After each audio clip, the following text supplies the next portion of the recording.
Hello, hello. It is story time again. Sorry, I'm just a touch late. There's life happening around me all the time.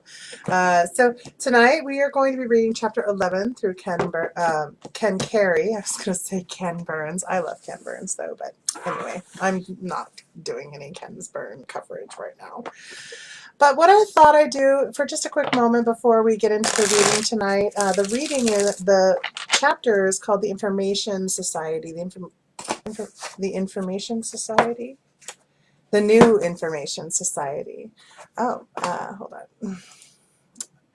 Wait, I was trying to cancel my video. I touched the wrong thing. What I wanted to do tonight, I feel really compelled to do it, so I'm just going to really quickly do a couple of card pull as a collective reading. I want to get a reading of the soup of us as a collective because it just feels like the right time to do it and to bring us into awareness. I also give you guys a few minutes to come in and say hello, and maybe I can be a little bit more responsive if one of you who are listening would like a card pull. It's kind of fun to do those, and I haven't done them for a while. So if you want to ask, I'll pick the first person, and we can enjoy it together, a card pull for you. One of the things I wanted to say, I work with a lot of people from a lot of different breadths and depths of society and culture and all over the world. And because of that, I get a really interesting sampling of the collective consciousness and what we're really going through at different points in time. And right now, it is the time of purging any limiting beliefs that prohibit you from standing in your full power and authenticity. And that is in whichever realm of your life you struggle to show up in authentically and full of your truth, your voice, your strength, and your knowing. So for instance, for myself right now, where I still struggle is in that really intimate connection with like either very, very close friends or with partners or lovers or in romantic relationships. And I'm just going to just go ahead and pull off the top, yeah. And having said that, here's the cards that I pulled. No one is going to be surprised. This is going to crack you all up. So what I pulled was first and foremost was the Fool. Oops, sorry, the Fool. And the Fool is all about really, it's not that the Fool is dumb, it's that the Fool lacks context. It hasn't learned yet the rules of this environment. And right now, a lot of us are feeling foolish because we don't know the rules right now. It's a whole new era. Everything is different. All the rules of society have changed. All the ways we used to say hello to each other have changed. The distance that we keep, the interaction, the way we are approaching interactions, the way we witness and see each other, all of these things are changing right now. We're all kind of in a state of the Fool. It's a new world order, and we're writing it as we go. And the second card that I pulled was the Ten of Cups. And the Ten of Cups is about this blissful union of love, the masculine and feminine in perfect balance, and the subconscious flowing perfectly, and love flowing and abounding. And the last card I pulled is the World, about that global perspective, that being able to see things from a greater perspective. We're really learning about the ways that we showed up in love and the ways that we played the fool. We struggled playing the fool. And when I first pulled all of these cards, they were inverted, really illustrating even further that right now is this time where we're releasing these aspects where we struggle about feeling foolish. And so one of the things that I would invite all of you to do as we are in this time of building a new society, let yourself feel a little foolish. Try something new. Practice something you can't imagine that you would be able to do. You don't know how long this quarantine is going to go, and you don't know what skills you might want and may need. So start learning things. It's a really great time to do it. I've been building and creating and very proactive in that, as well as meeting people and talking with people and having just the most amazing growth and experience with people through Zoom, through encounters on the street, when walking or going to do something. Just these moments that are really powerful. All right, that said, Chapter 11, The New Information Society, from Ken Burns. Ken Carey. Maybe I need to watch a Ken Burns thing because he is on my brain right now. Return of the Bird Tribes. So it was the moon when the geese fly south to the year of the planting of the tree of the great long leaves. In the century that was the 11th to follow our activities in Galilee, that peace came to the North American forests. So if we recall, I'm just going to beckon back for a moment to last night's reading and the night before, where we watched and how they uprooted the tree of war from the hearts of the Confederacy and planted instead the tree of peace. And that's that great long leaves tree that they're referencing. If you are just tuning into story time for the first time tonight, you can find the previous readings from the introduction up through chapter 10 on the YouTube channel Healing Pathwalkers under the Storytime playlist, and or here on my videos under Jessie Starr. In time, the Tuscarora joined the Confederacy, completing the body of 6 nations, as it is historically remembered. As the years passed, dozens of other tribes and nations came to enjoy the peace that spread out from this powerful alliance, influencing tribes as far away as the Osage and the Omaha. The Iroquois League did much to spread the wisdom of the sacred hoop and the peace that follows it, just as surely as summer follows spring. For nearly 3 centuries, the region of the Circle was honored again among the Iroquois and among many tribes with whom they traded. The teachings of the flowering tree came to influence those who dwelt in the great Central Valley of the Mississippi, the Ohio River Valley, the Montreal and Tennessee River valleys, and all the forests in between. The deities of sky, sun, moon, and rainbow were appreciated and celebrated. Weapons were few. From Lake Onondaga, peaceful trade spread for hundreds of miles to the north, south, east, and west. Beautiful artwork was created, jewelry, poetry, paintings of exquisite and insightful design.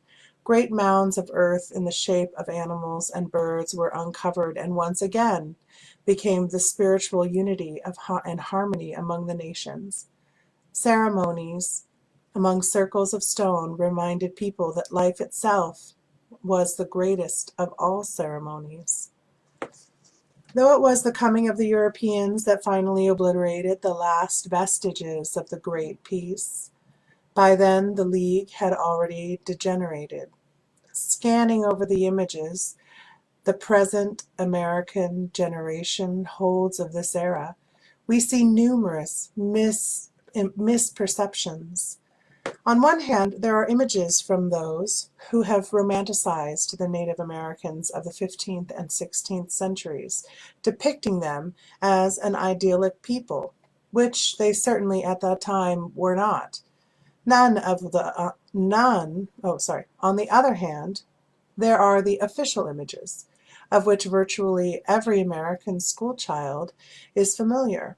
Neither of these extremes is accurate. Yet, the truth lies closer to the images of the Romanticists, who at least had some sense of the vision world that the Native Americans inhabited, a world of consciousness that to this day Europeans have not understood. Intuitively, the more perceptive of the Romanticists were able to sense the state of American affairs as they did indeed exist thousands of years before. The European conquest, and in good conscience, they confused this earlier time with the America of New Amsterdam, fur trades, pilgrims, and Champlain. Even after most of us had retreated into the spirit world, even in locations where none of us had been incarnate for 1,000 years, Native American tribes continue to at least recognize our spirit presence. In South and Central America, values degenerated more rapidly, but in North America, right up until the coming of the white man, there were basic values that were never violated. For example, until the Europeans introduced it as a genocidal measure to eliminate the natives, the concept of scalping was unheard of. The concept of hunting and killing an animal solely for its fur was equally foreign to our people. Even among the most fearsome American tribes in pre-Columbian times, an animal was never killed without giving thanks to its spirit, without utilizing its meat in reverence and gratitude. But the cold merchants, who were allowed to prosper in the cults of European monarchs during the 16th and early 17th centuries, saw the natives of America as tools, dupes, fools, to be bribed into their employ when convenient, and to be hunted as animals when exterminating them would make for greater profits.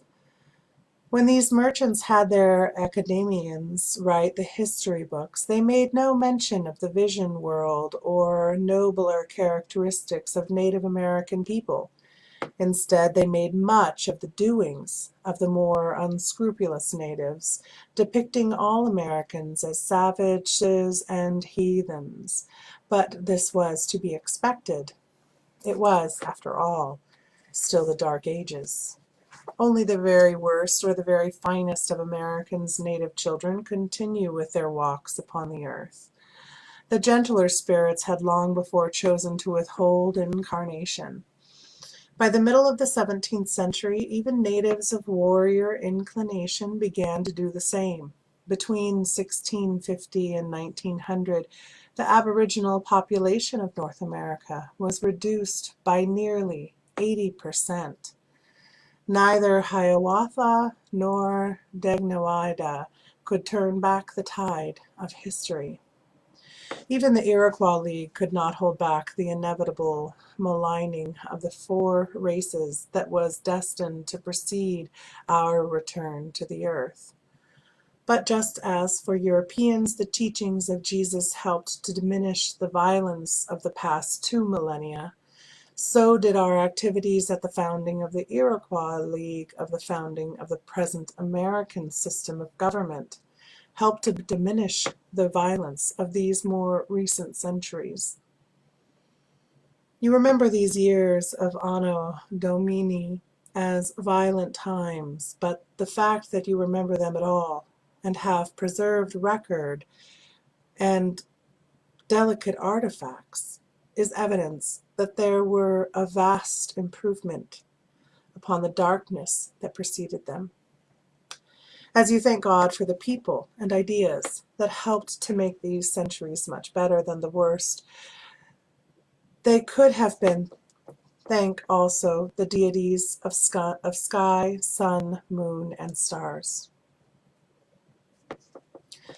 Thank the deities that live within the trees, that bubble forth in the springs, that give you your water to drink, that ripen the wheat, the corn, the potato in the field. For all of these deities, ignored though they have been, have continued to exercise a benevolent influence and have helped to lighten for you the trauma of those past centuries. Speaking in whispers here and there as gentle voices in your dreams, as soothing images from the trees outside your window as you drift at night into sleep. In a myriad of unnoticed ways, they have come to you and taken the edge off your aggressiveness. Thank them. They have forestalled many sorrows. Honor and revere them. They are the servants of God.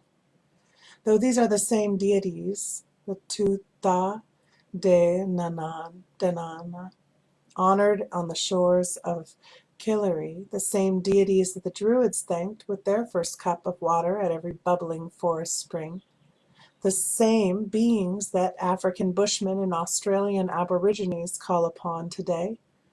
They are not pagan gods. They are helpful beings, essential energies, not one of which lacks consciousness.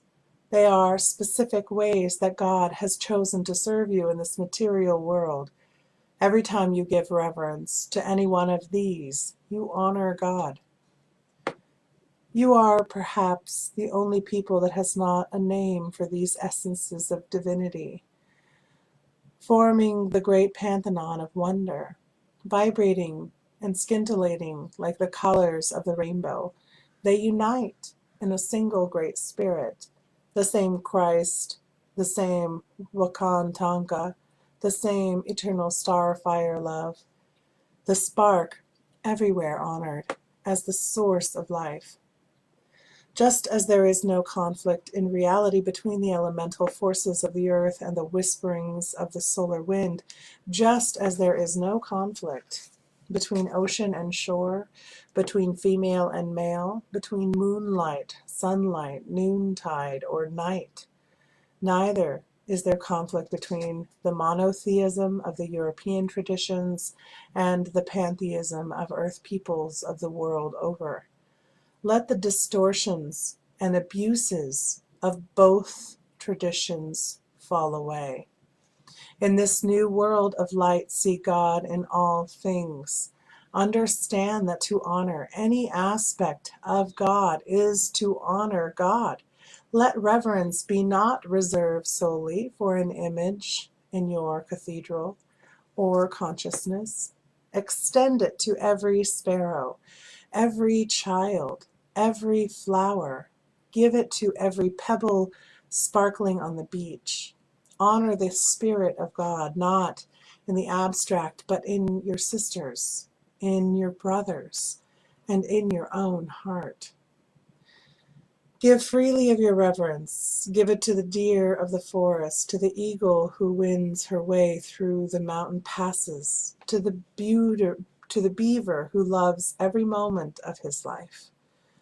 This is how you honor God, by honoring all created things. Give thanks to these many beings who have made this age so much brighter for you. Give them your love. See them in every shaft of moonlight and in every forest glade. When you know the Christ whose body all the earth reveals, when God's light lives within you, when your individuality has humbly offered all that it is to service of your universality, and you know yourself as one with the great being whose representative on earth you are, then you will see a pantheon of deities indeed, each of them singing to you of the joy, the wonder, the beauty, and blessed glory of the One.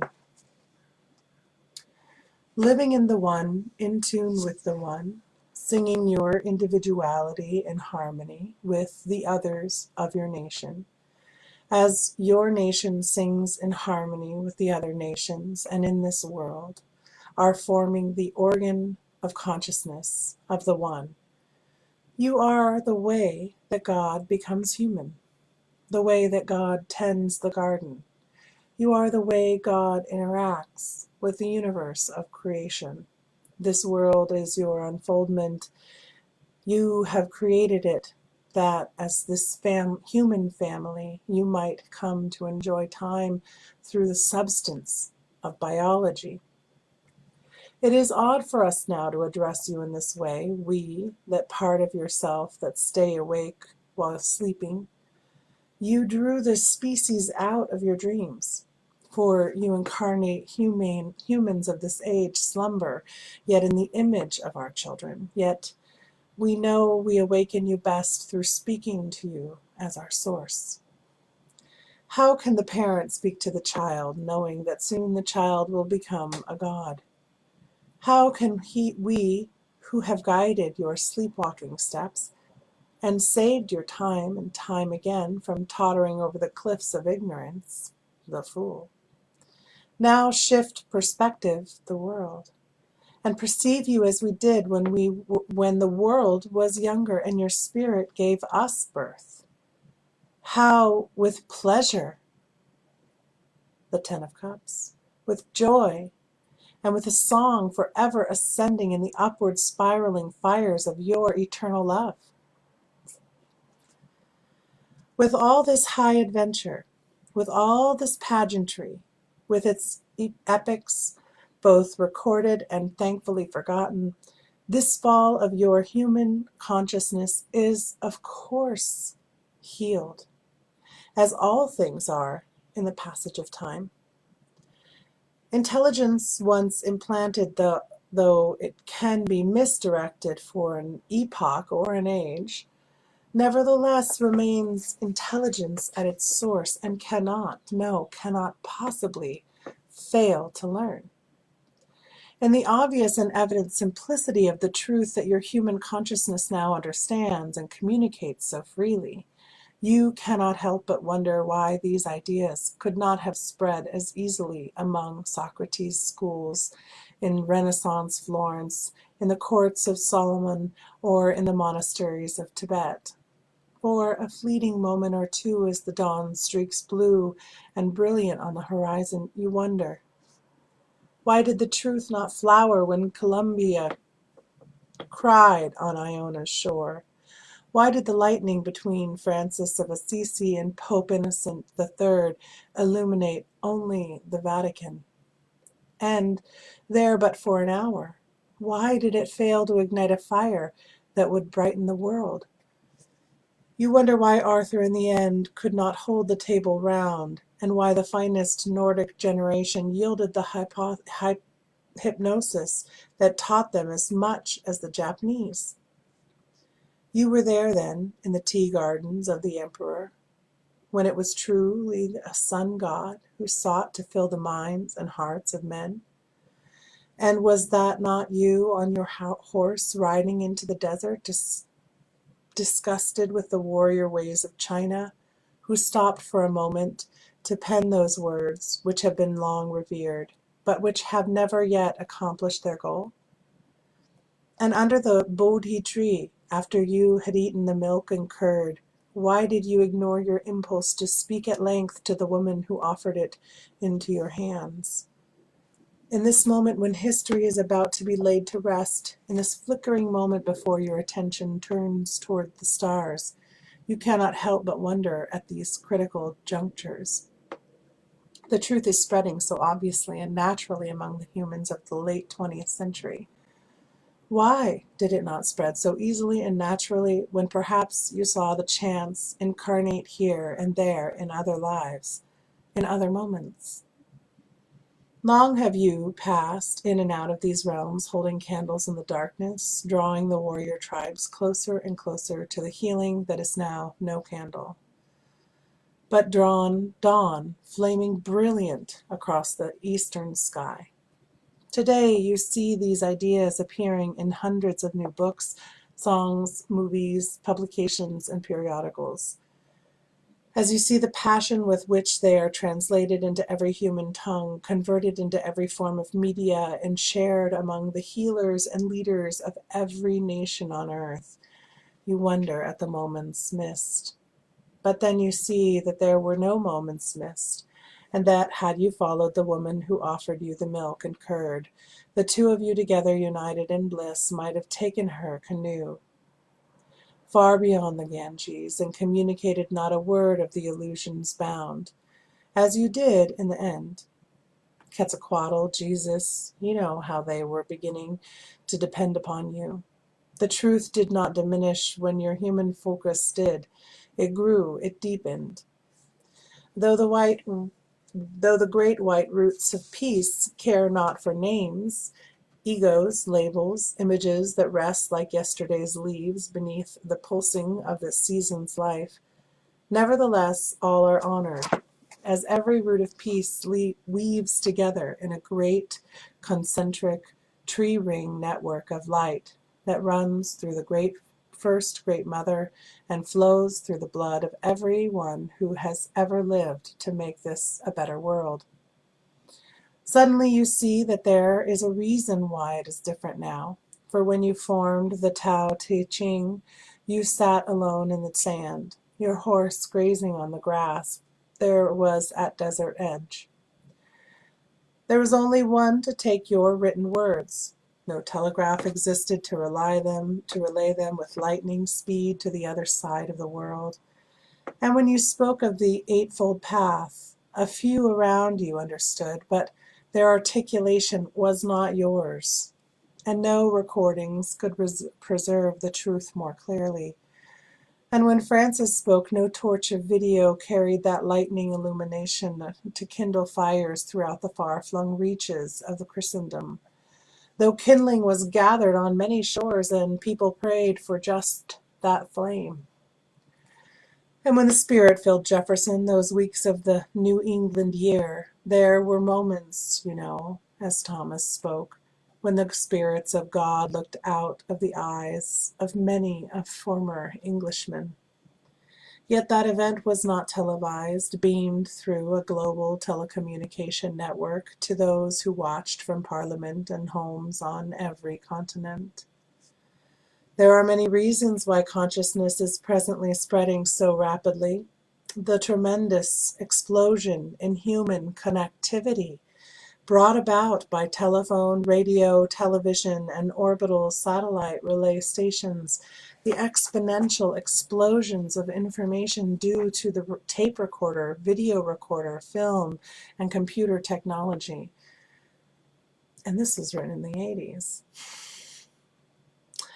No sooner are the words spoken by the white buffalo calf woman, the Degnawidas, the Hiawathas of today, but that they echo through the heavens, flow through cables that run beneath the ocean floor, sail tower to tower, leapfrogging microwaves across the country. I'm going to add in bouncing into satellite and space. Simultaneously, they whistle in telephone wires across Nebraska and the Ukraine. They sail electronic signals at the speed of light, satellite to Earth, to satellite and to Earth again, circling the globe. Even as the words are spoken, the ears of the world are listening, waiting, open to receive. But in the increase in human connectivity resulting from communication technology is less significant in the present global awakening than the sheer numbers of people who are communicating what Francis communicated in medieval Europe, what Lao Tzu started at the edge of China, what Hiawatha started at the shores of Onagada, and Jesus taught in the streets of Jerusalem. Our company in the former times was small, so rigid were the preconceptions of the collective human consciousness that we had to enter. It was often the case that it took our entire light circle working together to help sustain an incarnation to even just one, let alone 2 or 3, who could speak the truth and bring the light. Not until these closing years of the 20th century have we been able to incarnate fully and completely, aligning our spiritual bodies with the physical, etheric, mental, and emotional bodies of not just one woman or one man here and there, but with many at times, even whole communities. As the new information society bubbles over into global spiritual awakening, we come to join with our human egos on a scale unprecedented throughout all of history. People once turn again to the Great Spirit, who is the source of all information, rapidly and some gradually in others. Our egos discover their appropriate roles in the communication of this new awareness, and there is naturally discomfort, distortion at first. But in the explosion of consciousness, it is soon purified.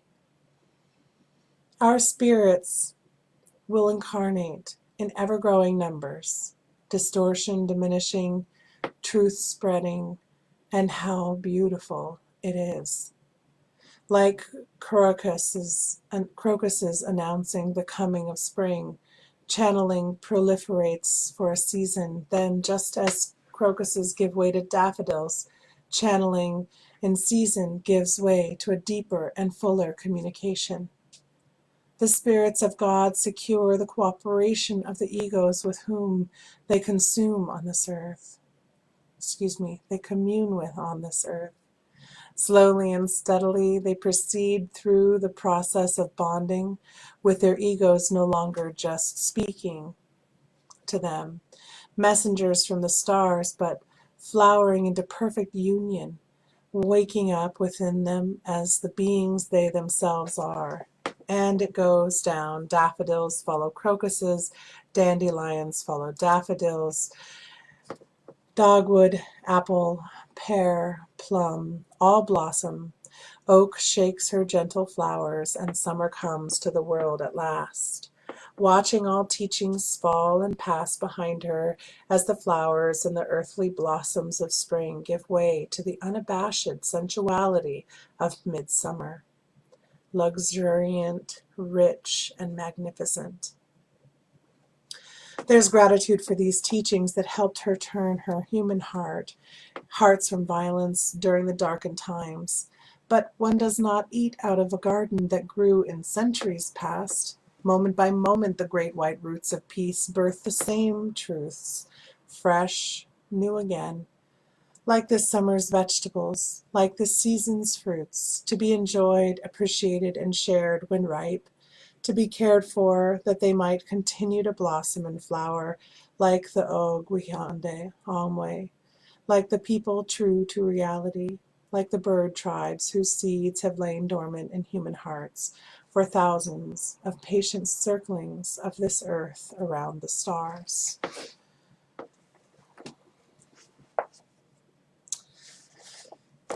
That was chapter 12. Oh, chapter 11, excuse me. In the New Informed Society. Tomorrow night, I'm not going to be reading. Tomorrow is Friday. I'm actually going to go visit my mother, social distancing style, say hello, send love across a little gap. So I will not be reading tomorrow. I'll be back on Monday, and we'll read chapter 12, The Great Day of Purification. And just to let you guys know, starting in May, if you're interested, I'll be relaunching Life Mastery, a 12-step recovery program to the human condition, teaching you how to transition from victimhood into life authorship, empowered voice, find your gifts, and learn how to walk through the world in a better balance with your service to self and service to others. I'm also building a brand new program that I'm going to be launching in May. It starts May 1st, actually. It's A to Z, Your Guide to Energy. I'm offering this program for a super discounted rate. It's just $5 to join us per class. I'm doing this because I'm developing it. It's brand new. I'm going to be playing with ideas and concepts. We'll be meeting each Friday night for an hour, and then we'll have a half-hour Q&A and decompression time afterward. We'll be meeting in Zoom every Friday night from 7 to 8:30. And I'm welcoming anyone, whether you have experience or not. This is all about play, exploration, expansion, and you're helping me build a new program for people coming into an entry level of my work. And my work is very different than a lot of other people's in general. So, that is just the way, right? My goal is to get you in touch with your own authorship and alignment. All right, that's all I've got to say. Have a wonderful night. I'll see you next week. Bye.